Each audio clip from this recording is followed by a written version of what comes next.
Good morning students. आज हम लोग यहाँ पर बीकॉम सेकेंड ईयर का कॉस्ट अकाउंटिंग स्टार्ट करेंगे। देखिए बच्चों, नाम से ही समझ आता है कॉस्ट अकाउंटिंग यानी एक ऐसा सब्जेक्ट है अकाउंटेंसी का जिसमें हम कॉस्ट के बारे में स्टडी करेंगे, किस तरह से हम कॉस्ट को एसर्टेन करेंगे, उसका निर्धारण करेंगे और फिर उसकी अकाउंटिंग करेंगे, है ना। यानी उसको किस तरह से बुक्स में रिकॉर्ड किया जाएगा, इससे पूरी स्टडी हम इस कॉस्ट अकाउंटिंग में करेंगे। बच्चों, कॉस्ट अकाउंटिंग को समझने से पहले हमें इसमें आने वाली टर्म्स को समझना होगा। जैसे इसमें कॉस्ट वर्ड आता है, देन उसके बाद लागत, कॉस्टिंग आता है। कॉस्टिंग का मतलब होता है लागत का निर्धारण करना। देन कॉस्ट अकाउंटिंग है लागत लेखांकन। और फिर इससे एक टर्म आती है कॉस्ट अकाउंटेंसी यानी कि लागत लेखा शास्त्र, है ना। इस तरह से कई सारे टर्म्स इसके अंदर आती हैं। सबसे पहले हमें कॉस्ट अकाउंटिंग की ज़रूरत क्यों पड़ी, why do we need cost accounting. देखिए 1929 में जब विश्वव्यापी मंदी थी, रिसेशन था, तो उसके बाद ये रियलाइज़ किया जाने लगा कि आपको मार्केट में स्टेबल रहने के लिए, ठीक है, अपने आप को मार्केट के कंपटीशन को फेस करने के लिए, उसमें बनाए रखने के लिए कॉस्ट को कंट्रोल करना और उसको रिड्यूस करना बहुत ज़रूरी हो गया है, ठीक है। देन उसके बाद ग्लोबलाइजेशन, लिबरलाइजेशन, प्राइवेटाइजेशन, इन सब की वजह से प्रोड्यूसर्स के लिए, उत्पादकों के लिए ज़रूरी हो गया कि वे अपने प्रोडक्ट्स की जो क्वालिटी है, किस्म है, उसमें सुधार करें। वे अपने प्रोडक्ट्स की कॉस्ट को कम करें यानी कि उनकी लागतों को कम करें ताकि वो मार्केट में टिके रह सकें, अपने प्रॉफिट्स को मेंटेन कर सकें। साथ ही वो अपनी कॉस्ट को रिड्यूस करके अपनी जो सेल्स की क्वांटिटी है उसको इंक्रीज़ करें। इस तरह के कई सारे चैलेंजेस उनके सामने आए और इन सभी चीज़ों को करने के लिए कॉस्ट अकाउंटिंग की ज़रूरत थी। तो इसके लिए बच्चों, भारत में सबसे पहले 1944 में institute of cost and works accountants, ठीक है, ICWA के रूप में एक जो गारंटी के द्वारा सीमित कंपनी होती है ना, लिमिटेड लायबिलिटी कंपनी की फॉर्म में इसका रजिस्ट्रेशन हुआ 1944 में, the very first time in India. जिसका मेन काम क्या था, इसका काम था ट्रेनिंग देना, कॉस्ट अकाउंटिंग के बारे में ट्रेनिंग देना और उसके लिए एम्प्लॉयज़ को या जो एस्पिरेंट्स हैं उनको सर्टिफिकेट्स देना, सिर्फ इसका इतना ही काम था। देन उसके बाद जैसे जैसे इंडिया में कॉस्ट अकाउंटेंट्स की ज़रूरत बढ़ती चली गई, वैसे वैसे उस कमी को पूरा करने के लिए या उस ज़रूरत को पूरा करने के लिए ICWAI, institute of cost and works accountants की स्थापना की गई, है ना, जिसका कि हेड ऑफिस है वो कहाँ पर है, कोलकाता में है। देन उसके बाद भारत में जो कॉस्ट अकाउंटेंट्स की ज़रूरत थी उसको पूरा करने के लिए 1965 में कंपनी लॉ में एक संशोधन किया गया, अमेंडमेंट किया गया और उसके द्वारा भारत सरकार ने कई सारे ऐसे इंडस्ट्रीज़ थी, कई सारे ऐसे उद्योग थे जिनमें लागत लेखांकन को अनिवार्य कर दिया, मैंडेटरी कर दिया गया, कंपल्सरी कर दिया गया और अब उनके लिए कॉस्ट अकाउंटेंट्स को रखना और कॉस्ट अकाउंट्स को मेंटेन करना कंपल्सरी हो गया। जैसे कि हमारा शुगर इंडस्ट्री है, चीनी उद्योग है, स्टील, रबर, टायर इंडस्ट्रीज़ हैं, ठीक है, वस्त्र उद्योग है यानी कि गारमेंट इंडस्ट्रीज़ हैं, एट्सेट्रा। ऐसी बहुत सारी इंडस्ट्रीज़ थी, वनस्पति उद्योग है और बहुत सारी ऐसी इंडस्ट्रीज थी जिसमें कि इन्हें रखना कंपलसरी कर दिया गया। तो इस तरह से इंडिया में जो कॉस्ट अकाउंटिंग था उसका उद्भव हुआ, ओरिजिन इसका यहाँ से था, ठीक है। चलिए, ये तो एक शॉर्ट इंट्रोडक्शन हो गया जिसमें हमने कॉस्ट अकाउंटिंग की हिस्ट्री देखी। अब हम बात करते हैं कि फाइनेंशियल अकाउंटिंग, वित्तीय लेखांकन आप लोग पढ़ते चले आ रहे हैं। 11 से आप फाइनेंशियल अकाउंटिंग पढ़ रहे हैं जिसमें आप फाइनल अकाउंट्स प्रिपेयर करना सीखते हैं। तो फाइनेंशियल अकाउंटिंग की किन कमियों के कारण, है ना, ऐसी कौन सी कमियां फाइनेंशियल अकाउंटिंग में थी जिसकी वजह से हमें कॉस्ट अकाउंटिंग की स्टडी करनी पड़ी। तो बच्चों, फाइनेंशियल अकाउंटिंग में कुछ कमियां थी जिसकी वजह से हमें कॉस्ट अकाउंटिंग की ज़रूरत पड़ी। देखिए, इन कमियों में हम सबसे पहले अगर बात करें तो जो फाइनेंशियल अकाउंट्स होते हैं वो पूरे ईयर के लिए बनाए जाते हैं और वो पूरी इंडस्ट्री का या पूरे जो भी यूनिट है उसका एक साथ प्रॉफिट और लॉस कैलकुलेट करके देते हैं। उससे हमें ये नहीं पता लगता कि इस पर्टिकुलर यूनिट से हमें कितना प्रॉफिट या लॉस हो रहा है ना, या फिर ये पर्टिकुलर जो यूनिट है इस पर हमारी कॉस्ट कितनी आ रही है, यहाँ से हमारी जो सेल्स रेवेन्यूज़ है वो कितने हैं और कौन सी यूनिट हमारी प्रॉफिटेबल है और कौन सी नहीं है। तो इन सारे प्रॉब्लम्स की वजह से हमें कॉस्ट अकाउंटिंग की ज़रूरत पड़ी, क्योंकि जब तक हमें ये पता नहीं होगा कि इस पर्टिकुलर प्रोडक्ट पर हमारा कितना एक्सपेंडिचर आ रहा है, ठीक है, कितनी कॉस्ट हमारी आ रही है और हम उसे कंट्रोल कर सकते हैं, इस कॉस्ट को कंट्रोल करके इसे ज़्यादा प्रॉफिटेबल बनाया जा सकता है या फिर इस पर इतनी ज़्यादा हमारी कॉस्ट आ रही है कि हम इसकी फ़िक्स कॉस्ट ही रिकवर नहीं कर पा रहे हैं, तो फिर उसे कंटिन्यू करना हमारे लिए बिल्कुल भी बेनिफिशियल नहीं है। तो उस कंडीशन में हम उस पर ये डिसीजन ले सकते हैं कि हम इस यूनिट को बंद कर दें, क्योंकि ये हमें बहुत ज़्यादा लॉसेस दे रही है। उसके लॉसेस की वजह से हमारी दूसरी यूनिट्स के जो प्रॉफिट्स हैं वो कम हो रहे हैं, है ना। लेकिन फाइनेंशियल अकाउंटिंग हमें इस बारे में कुछ भी नहीं बताता। अगर आपके पास 5 यूनिट काम कर रही है एट ए टाइम, तो वो पाँचों यूनिट का, क्योंकि एक ही ओनर है, तो एक साथ फाइनेंशियल अकाउंट्स प्रिपेयर किए जाएंगे साल के लास्ट में, और ओवरऑल करके हमें देगा कि हमारे इन सारे डिपार्टमेंट्स का इस तरह का ये फाइनल रिजल्ट है। ये जो पर्टिकुलर इंडस्ट्री है, एंटरप्राइज है या जो भी है, वो पूरे साल में इतना प्रॉफिट या लॉस अर्न कर रही है, उसकी टोटल इतने एक्सपेंसेस हैं, उसकी टोटल इतने रेवेन्यूज़ हैं, है ना। तो वहाँ पे एक्सपेंसेस का क्लासिफिकेशन पॉसिबल नहीं है। तो कॉस्ट का क्लासिफिकेशन करना, फिर उस कॉस्ट को कंट्रोल करने के लिए, ठीक है, फिर उसके बाद उसका फीडबैक मैकेनिज्म, ये सारी चीज़ें फाइनेंशियल अकाउंटिंग में पॉसिबल नहीं थी। तो इन सब की वजह से हमें कॉस्ट अकाउंटिंग की ज़रूरत पड़ी। अब हम कॉस्ट अकाउंटिंग में जो कुछ पर्टिकुलर टर्म्स हैं, लाइक मेन टर्म्स हैं, बेसिक टर्म्स जिन्हें हम कह सकते हैं, जैसे कि लागत या कॉस्ट क्या होती है, कॉस्टिंग क्या होती है, कॉस्ट अकाउंटिंग क्या होती है, कॉस्ट अकाउंटेंसी क्या होती है, इन सबको स्टडी करते हैं, है ना। इसमें सबसे पहले हम बात करते हैं बच्चों कॉस्ट की। कॉस्ट का मतलब हो गया लागत। सबसे पहले हम अपनी टर्म लेते हैं cost. Cost represents resources that must be sacrificed to attain particular objective, है ना। लागत क्या चीज़ है? ऐसे साधनों का द्योतक है जिनका त्याग विधि विशेष उद्देश्यों की प्राप्ति के लिए किया गया है या किया जाना चाहिए। यानी कि जब भी आप कुछ अटेन करना चाहते हैं, कुछ प्राप्त करना चाहते हैं, ठीक है, तो उसे अटेन करने के लिए आपको जो कुछ भी सेक्रीफाइस करना पड़ता है in terms of monetary value, है ना। मौद्रिक मूल्यांकन की टर्म्स में मैं आपसे बात कर रही हूँ। मॉनेटरी टर्म्स में आपको जो कुछ भी सेक्रीफाइस करना पड़ता है दैट इज़ कॉस्ट, ठीक है। मौद्रिक मूल्यांकन की श्रेणी में आपको जो कुछ भी त्याग करना पड़ता है उसे हम लागत कहते हैं। जैसे कि सपोज कीजिए, अगर आपको एक फर्नीचर खरीदना है, तो उस फर्नीचर को खरीदने के लिए आपको उसका पेमेंट करना पड़ेगा in the form of cash और चेक, वट। तो आपको जो भी उसके लिए पैसा देना पड़ रहा है, मुद्रा का यानी कि मनी का सेक्रीफाइस करना पड़ रहा है, वही उसकी कॉस्ट हो जाती है, ठीक है। इसी तरीके से सपोज कीजिए कि आपको कोई भी गुड्स हैं, है ना, आपने उसको गोडाउन तक लेके जाना है, तो आपको उसको गोडाउन तक ले जाने के लिए जो भी कैरियज पे करना पड़ रहा है, ठीक है, गाड़ी भाड़ा देना पड़ रहा है, that is also a part of cost, क्योंकि आपको उसके लिए मनी का सेक्रीफाइस करना पड़ रहा है, तब आपको वो सर्विस अवेल हो रही है, प्राप्त हो रही है। तो इस तरीके से आपको अगर कोई भी साधन सुविधाएं चाहिए, तो उसके लिए आप जो भी सेक्रीफाइस करते हैं that is cost. It means आपको जिसके लिए कुछ ना कुछ पे ज़रूर करना पड़ रहा है, क्लियर, दैट इज़ कॉस्ट। और आप जितना सेक्रीफाइस करते हैं वही उसका वैल्यू होता है। अगर मुझे कैरियज 100 रुपये पे करना पड़ रहा है तो मेरे लिए उस सुविधा का मूल्य 100 रुपये होगा, लेकिन अगर मुझे उसका फेयर सपोज कीजिए 1000 रुपये पे करना पड़ रहा है तो फिर उस सुविधा का मूल्य 1000 रुपये होगा। It depends. सेकेंड थिंग आती है बच्चों इसके अंदर कॉस्टिंग। बेसिकली हम जो पढ़ते हैं दैट इज़ कॉस्टिंग। इस बुक का नाम हमारा कॉस्ट अकाउंटिंग है। तो कॉस्टिंग यानी कि लागतों का निर्धारण। It is the technique and process of ascertaining cost. यानी कि कॉस्टिंग क्या चीज़ है? ये कॉस्ट को डिटरमाइन करने की एक टेक्निक है और एक प्रोसेस है।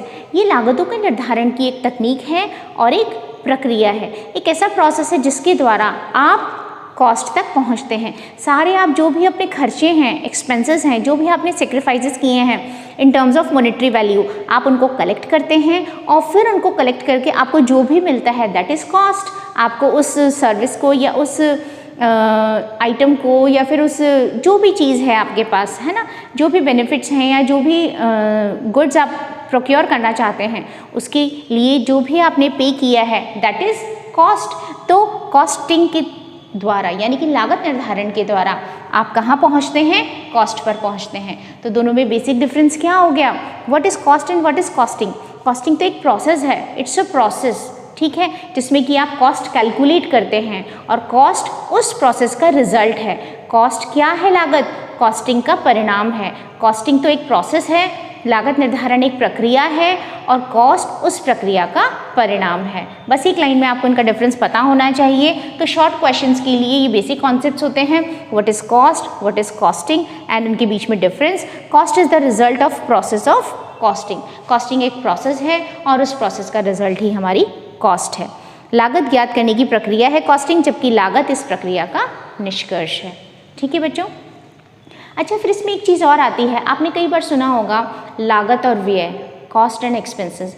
जनरली हम दोनों को सेम तरीके से डील करते हैं। भाई हम कहते हैं कि जो भी हमने पेमेंट किया है वही हमारा खर्चा है, वही हमारे एक्सपेंसेस हैं, और उस पर्टिकुलर ऑब्जेक्टिव को या कोई भी चीज़ जो है उसे प्राप्त करने की वही हमारी लागत है जो हमने उस पर खर्च किया है ना। लेकिन बच्चों, जब हम टेक्निकल बात करते हैं तो हमारी कॉस्ट में और एक्सपेंसेस में थोड़ा सा डिफरेंस होता है। क्या डिफरेंस होता है कॉस्ट और एक्सपेंसेस में? देखिए, कॉस्ट दो तरह की हो सकती है, एक एक्सपायर्ड और एक अनएक्सपायर्ड, है ना। एक्सपायर्ड यानी अवसित लागत, और अनएक्सपायर्ड मतलब असमाप्त जोखिम यानी कि अनएक्सपायर्ड। तो इसका क्या मतलब होता है? देखिए, नाम से ही समझ आ रहा है, एक्सपायर्ड यानी कि जिसका काम पूरा हो चुका है, यानी कि आपने अगर कोई भी सेक्रीफाइस किया और आपने उस सेक्रीफाइस के बदले में उससे लाभ ले लिया है, बेनिफिट्स ले लिए हैं, और उसके बाद आप उसे अपनी बुक्स में, अकाउंट्स में एंट्री करते हैं, तो दैट इज़ एक्सपायर्ड कॉस्ट।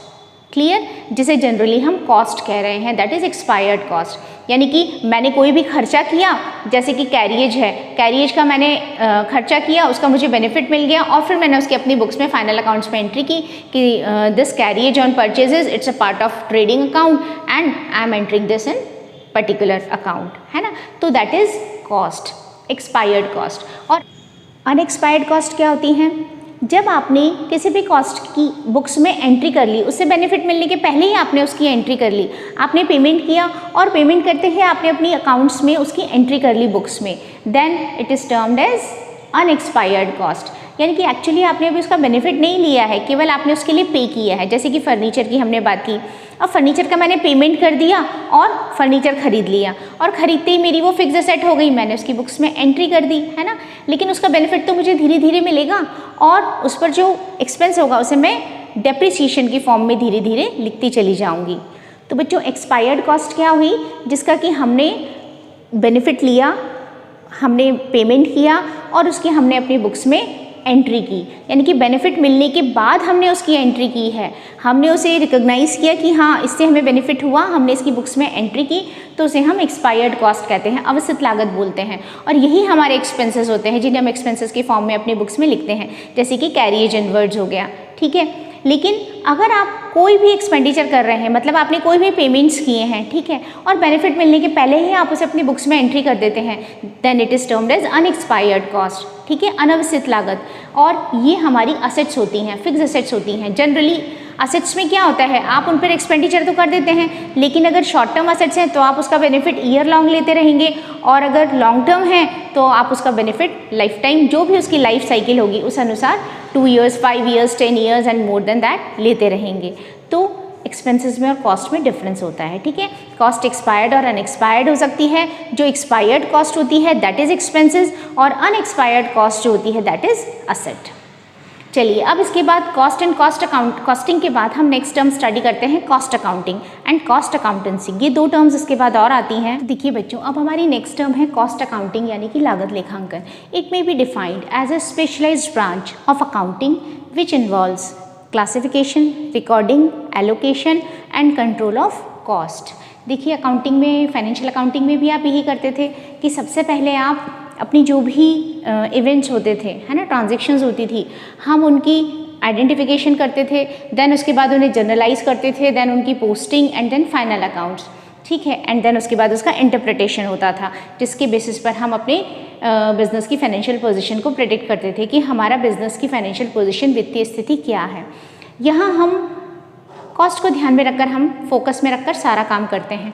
तो यहाँ क्या कहा जा रहा है बच्चों, लागत के लिए लेखा करने की एक ऐसी प्रक्रिया है जो आय और व्यय अथवा उन आधारों के जिन पर इनकी गणना की जाती है कि अभिलेखन यानी रिकॉर्डिंग से स्टार्ट होती है और सांख्यिकीय समंकों के तैयार होने के साथ समाप्त हो जाती है। यानी कि ये अकाउंटिंग की एक ऐसी स्पेशलाइज्ड ब्रांच है जिसके अंदर हम क्या करते हैं, कॉस्ट का क्लासिफिकेशन करते हैं। कॉस्ट के क्लासिफिकेशन से मतलब है कई बेसिस पर कॉस्ट का क्लासिफिकेशन किया जाता है, जैसे कि कॉस्ट फिक्स्ड है, वेरिएबल है या सेमी वेरिएबल है ना। यानी कि स्थायी है, यानी प्रोडक्शन के साथ साथ अगर चेंज नहीं हो रही है एक लेवल तक तो हम कहेंगे ये फिक्स्ड कॉस्ट है। अगर पर यूनिट प्रोडक्शन के साथ चेंज हो रही है, प्रति इकाई उत्पादन के साथ, तो वेरिएबल है।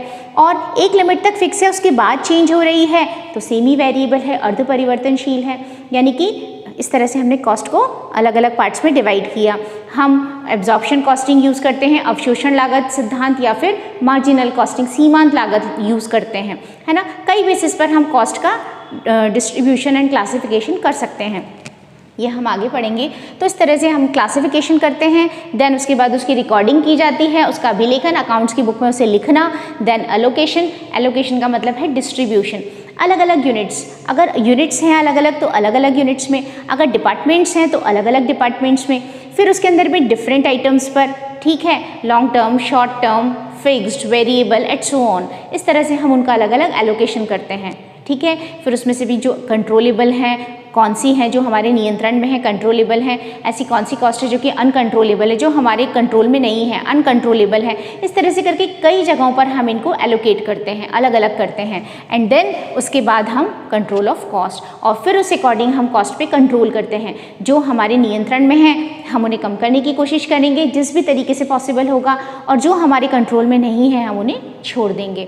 तो उसके बेसिस पर हम आगे डिसीजंस लेंगे और अलग अलग फैक्टर्स को स्टडी करेंगे। तो यानी कि बेसिकली कॉस्ट अकाउंटिंग क्या करती है, यही हमें पढ़ना है। हम इसमें डिफरेंट मेथड्स का यूज़ करते हैं जिसके बेसिस पर हम कॉस्ट को डिटरमाइन करेंगे, जैसे कि जॉब कॉस्टिंग है, बैच कॉस्टिंग है, ठीक है, यूनिट कॉस्टिंग है यानी इकाई लागत लेखांकन है, ठेका है, कॉन्ट्रैक्ट कॉस्टिंग है। इस तरह से कई सारे मेथड्स हैं, ऑपरेटिंग कॉस्टिंग है, परिचालन लागत लेखांकन। इस तरह से कई सारे मेथड्स हो सकते हैं जिनसे कि हम कॉस्ट कैलकुलेट करते हैं, और फिर उसके बाद उस कॉस्ट को कैलकुलेट करके हम उसकी रिकॉर्डिंग, एलोकेशन और कंट्रोल करते हैं। तो ये हमारी कॉस्ट अकाउंटिंग यानी कि लागत लेखांकन होती है, जो कि अभिलेखन से आरंभ होती है और नियंत्रण पर खत्म होती है। That is cost accounting. Clear. Then इसके बाद एक टर्म आती है कॉस्ट अकाउंटेंसी। कॉस्ट अकाउंटेंसी मतलब लागत लेखा शास्त्र। जो शास्त्र वर्ड आती है दिमाग में आना चाहिए, शास्त्र तो काफ़ी बड़ा और वाइड वर्ड है जिसके अंदर बहुत सारी चीज़ें इंक्लूड हो जाती हैं, है ना। तो उसी तरीके से यहाँ पर भी है। यहाँ पर क्या है कि जो लागत लेखा शास्त्र है इसके अंदर आपने जो पढ़ा ना सारा, कॉस्टिंग पढ़ा आपने, लागत निर्धारण, देन कॉस्ट अकाउंटिंग आपने पढ़ा, देन उसके बाद एक चीज़ आती है कॉस्ट कंट्रोल, हमने बात की थी, एंड देन उसके बाद कॉस्ट ऑडिट। ये सारी चीज़ें इस कॉस्ट अकाउंटेंसी का पार्ट होती है। तो इसके लिए आपको कोई डेफिनेशन लर्न करने की ज़रूरत नहीं है। आप कह सकते हैं कॉस्ट अकाउंटेंसी जो है लागत लेखा शास्त्र, ये एक बहुत ही वृहद शास्त्र है, यानी कि एक बहुत बड़ा सब्जेक्ट है, ठीक है। इसका क्राइटेरिया बहुत वास्ट है जिसके अंदर costing, cost accounting, cost control and cost audit include होता है ना।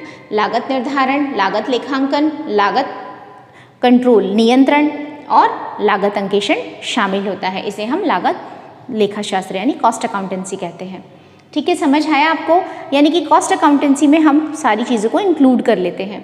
अब देखिए इसमें आप कॉस्टिंग पढ़ चुके हैं जो कि लागतों का निर्धारण है। ये एक प्रक्रिया है जिसके द्वारा लागतों का निर्धारण करते हैं, कॉस्ट डिटरमाइन की जाती है। देन उसके बाद कॉस्ट अकाउंटिंग है। ये जो डिटरमाइंड कॉस्ट है, इस डिटरमाइंड कॉस्ट का रिकॉर्डिंग होगी, उसका एलोकेशन होगा, डिस्ट्रीब्यूशन होगा, फिर देन उसके बाद कॉस्ट कंट्रोल होगा। कॉस्ट कंट्रोल कुछ हद तक अकाउंटेंसी का पार्ट हो सकता है, लेकिन ये इसमें क्या होता है कि आप जो भी स्टैंडर्ड्स डिसाइड करते हैं, आप पहले एक अनुमान लगाते हैं, आप बजट्स बनाते हैं, आप एक अनुमान लगाते हैं कि मेरा इतना प्रोडक्शन पे इतनी मेरी लागतें आनी चाहिए। उसी के अनुसार तो आप प्रोडक्शन करेंगे क्योंकि आपको प्रॉफिट लेना है। प्रॉफिट मोटिव से ही एक बिजनेस किया जाता है, तो वो लागतों का निर्धारण इसी तरीके से करेगा। पहले से एक स्टैंडर्ड्स डिसाइड होंगे कि भाई मेरा मटीरियल पे इतना पैसा खर्च होना है, जो भी मार्केट रेट्स होंगी उसमें कुछ फ्लक्चुएशंस, वेरिएशंस को प्लस माइनस करके, ठीक है। देन उसके बाद मेरे लेबर पे, श्रम पर इतना पैसा अप्रॉक्स खर्च होगा। ओवरहेड्स जो ऊपरी व्यय होंगे मेरे, है ना, जिसमें कि बहुत सारे खर्चे हो सकते हैं, ऑफिस एंड एडमिनिस्ट्रेटिव एक्सपेंसेस हो सकते हैं, कार्यालय के व्यय आपके आते हैं उसके अंदर, ठीक है, फैक्ट्री के खर्चे उसके अंदर आपके आते हैं। देन उसके बाद एडमिनिस्ट्रेटिव एक्सपेंसेस आ गए।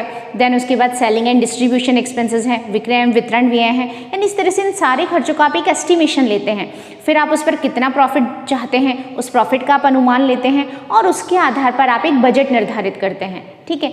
ये आपने एक स्टैंडर्ड डिसाइड किया, अभी तो आपका प्रोडक्शन नहीं हुआ, आपने पहले से डिसाइड किया। अब आप एक्चुअल में काम करना स्टार्ट करते हैं। अब जब आप एक्चुअल में काम करते हैं तो ऐसा नहीं है कि अगर मैंने डिसाइड किया था भाई मेरे 100 रुपये खर्च होने तो 100 ही खर्च होंगे।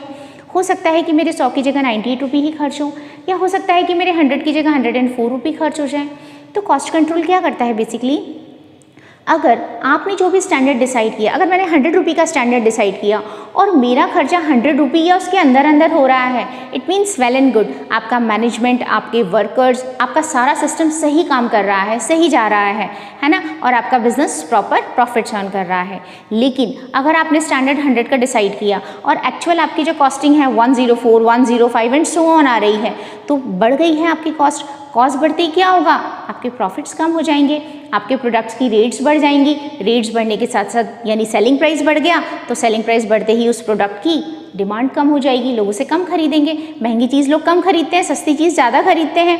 अगर सेम चीज़ हमें डिस्काउंट या सेल पर मिलती है, जैसे ही सेल का ऑफर आता है तुरंत से लेडीज़ बिना ज़रूरत के भी पहुँच जाती हैं खरीदने के लिए, है आजकल तो ये ट्रेंड है, अमेज़ॉन पे भी है, फ्लिपकार्ट पे भी है, तो सब पर है, तो उसी की हम बात कर रहे हैं। तो वहाँ पर क्या किया जाता है, कॉस्ट कंट्रोल किया जाएगा, ये एनालिसिस किया जाएगा कि ऐसे कौन कौन से आइटम्स हैं जिस पर हमारे एस्टिमेशन से ज़्यादा खर्चा हो गया, अगर ये हुआ है तो क्यों हुआ है, what is the reason behind it, और अगर अब ये हो गया है तो हम इसे किस तरह से कंट्रोल कर सकते हैं, कैसे कंट्रोल करना पॉसिबल है, नहीं ये मार्केट की सिचुएशंस की वजह से हुआ है, अगर हमारे फॉल्ट से नहीं हुआ तो फिर हम कोशिश करेंगे कि दूसरे प्रोडक्ट्स जिन पर हम अपनी कॉस्ट कम कर सकते हैं वहाँ ले जाकर हम इस कॉस्ट को कम करें और ओवरऑल इसका एक बैलेंस इस्टेब्लिश करें। ठीक है, दैट इज़ कॉस्ट कंट्रोल। तो इसमें एक्चुअल की स्टैंडर्ड से कंपैरिजन किया जाता है और फिर उसके अकॉर्डिंग देखा जाता है कि क्या एडवर्स इफेक्ट्स हैं या फिर क्या फेवरेबल इफेक्ट्स हैं, है ना, अनुकूल हैं या प्रतिकूल, और उस अनुसार हम आगे फ्यूचर के लिए डिसीजंस लेते हैं।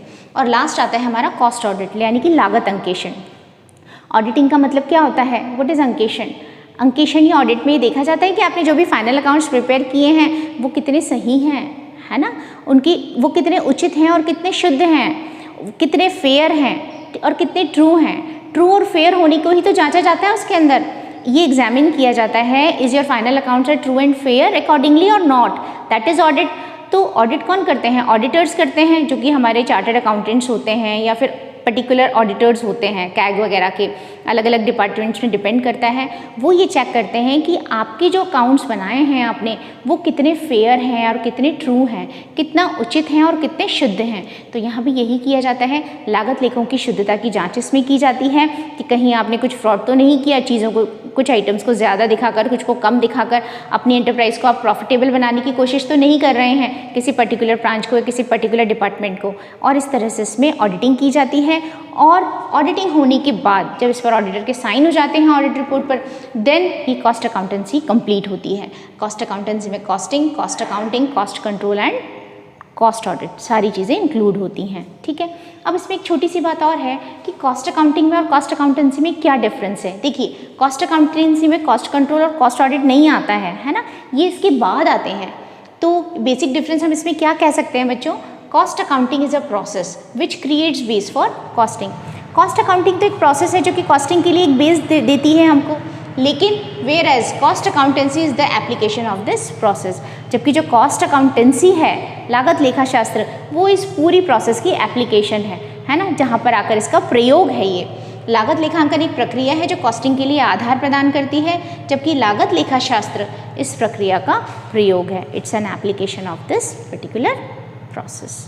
क्लियर? तो इस तरह से ये हमारी कुछ बेसिक टर्म्स हैं कॉस्टिंग की, जिसमें हम cost, costing, cost accountancy and cost accounting and cost accountancy study करते हैं। आपको पता होना चाहिए कि ये चारों चीज़ें क्या हैं।